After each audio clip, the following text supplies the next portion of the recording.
Welcome back, nerds. Fino here with a guide for Hephaestion, our very second pretender. She's added to the game with the Rhaenys K-Spells rerun, and in fact, she appears on Rhaenys' banner. Unlike other collab rerun editions, she's in the general pool. So while you may have sweat over skipping Miyu, Fujino, or even King Protea, you have the option of letting Hephaestion come to you. But maybe there's a case for taking the plunge early and getting her on rate up. So let's take a closer look. First, let's recall how the pretender class works. Unlike Oberon, who you largely use as a support, Hephaestion is much more directly affected by these class interactions. Pretenders have full class advantage against alter egos, and true class disadvantage against foreigners. Alter egos tend to be troublesome enemies to fight without high-end berserkers or other attackers with specialized anti-alter ego buffs, such as the original Kamo and Musashi. So having Hephaestion as a dedicated alter ego killer can give you a nice fallback in place of those high-end attackers. Pretenders also deal 1.5 times damage to the 3 knight classes, sabers, archers, and lancers. They take normal damage from all standard classes aside from berserkers, and deal reduced damage against the other cavalry classes, riders, casters, and assassins. Except wait, this is where Hephaestion shows her first cool trick. Skill 1 is For He Is Another Iskandar, Fake. Skill names are tentative, by the way. I'm writing this before her NA release. It's a 3-turn art/buster hybrid buff. It also grants Faker full class advantage against casters with the same duration. With a 6-turn cooldown, it'll be up around half the time. On paper, this gives Faker offensive coverage against 5 of the standard 7 classes, leaving only riders and assassins as true obstacles. In practice, I'd be reluctant to fight a serious caster boss because of that downtime, but if there's a caster side enemy in a boss encounter, this can be handy for sniping it out. Alternatively, if you're confident in your damage and ability to end that fight within 3 turns, you can bypass that drawback. Now's a good time to look at her Noble Phantasm. Hecatic Wheel is a single target arts attack that preemptively increases NP damage for a single turn based on overcharge. After it hits, it applies 3 turns of arts and buster resistance reduction, meaning consecutive NPs will hit your target harder and harder. Helping you along on this front is her second skill, Rapid Words of Divine. It's a battery capping out at 120% on a 7-turn cooldown. You get a little past 100% at level 8, so you can stop there if you can live with the cooldown being a turn longer. Hecatic Wheel only has a hit count of 4, so Faker's gonna need some help to get those consecutive Noble Phantasms. On turns where she fails to draw arts face cards, Rapid Words will help to bridge the gap.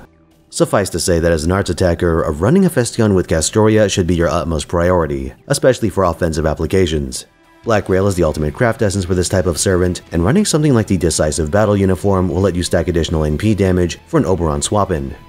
Failing that, some other notable offensive options include Golden Sumo for attack, Welcome to Oniland for a hybrid arts buster buff, and City of Dreams, which also has a hybrid buff but with the addition of Defense Ignore. Faker's got yet another cool trick in one of her append skills. Unlike most servants, Hephaestion has a very rare anti-class append that synergizes with what she already does, anti-lancer damage.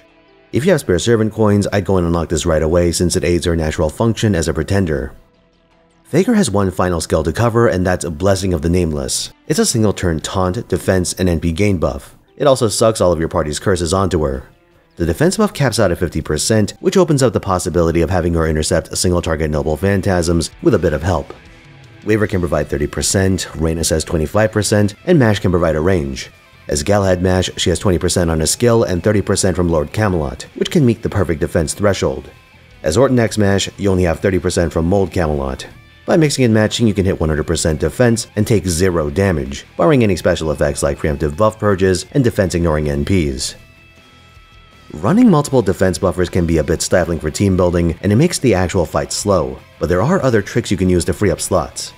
If you're willing to sacrifice Hephaestion's personal damage, you can use a Defense Craft Essence. Holy Shroud of Magdalene grants 30% defense against male enemies, and Illusionary Confessional goes down to 20%, but gives you increased NP gain from damage taken. If you're an old whale and you're fighting a divine enemy, then you have access to the most interesting option of the bunch, Verses. Its effect expires after 3 turns, but it grants extremely high magnitude anti-divine buffs. When limit broken, the defensive portion of this effect caps out at 50%, so with Faker's third skill, this can completely nullify a single turn's worth of damage. A lot of enemies gain full meter when you break their bars, so you can preemptively pop this combo when you know it's coming. Since you're on a timer anyway, you can even employ this tactic against divine casters. But if you don't go for the full 100% nullification, running one defense buffer and a healer can also work.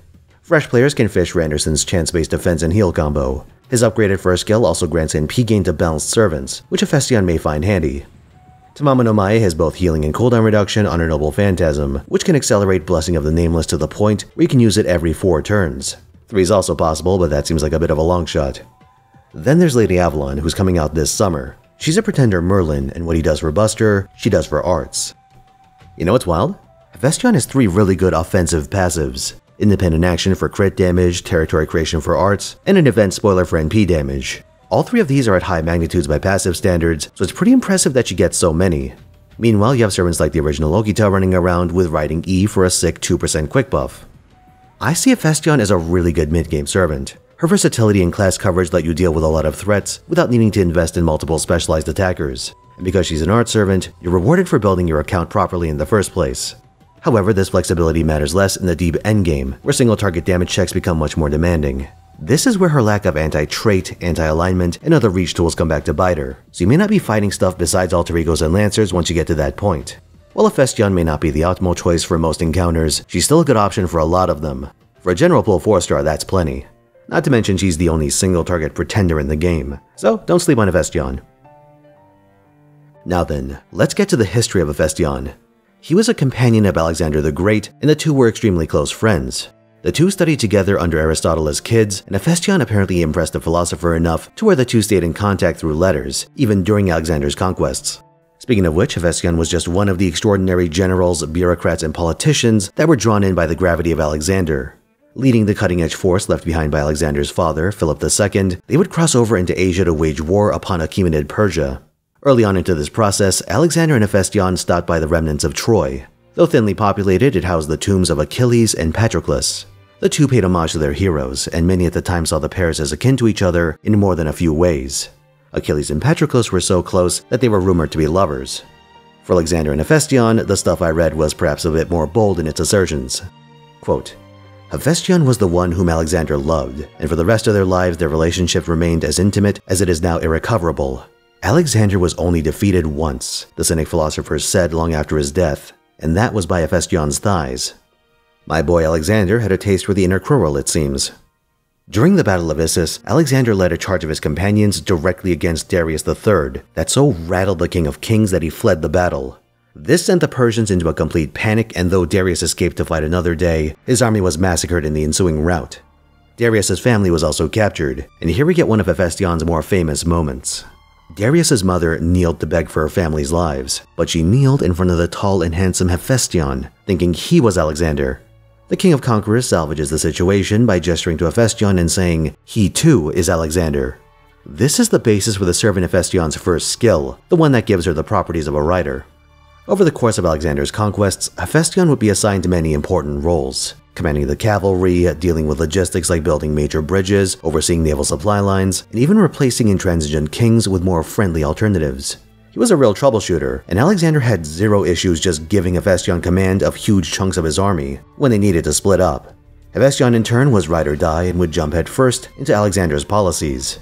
When the Macedonian Old Guard was getting mad about the Persianification of the army, Hephaestion joined Alexander in taking a Persian wife. They both married daughters of Darius. Down the road, the army, desperately homesick, would force Alexander to cease his pushes into India and return to Persia. There, Hephaestion would fall deathly ill, likely with typhoid fever. He succumbed to his illness and Alexander was devastated.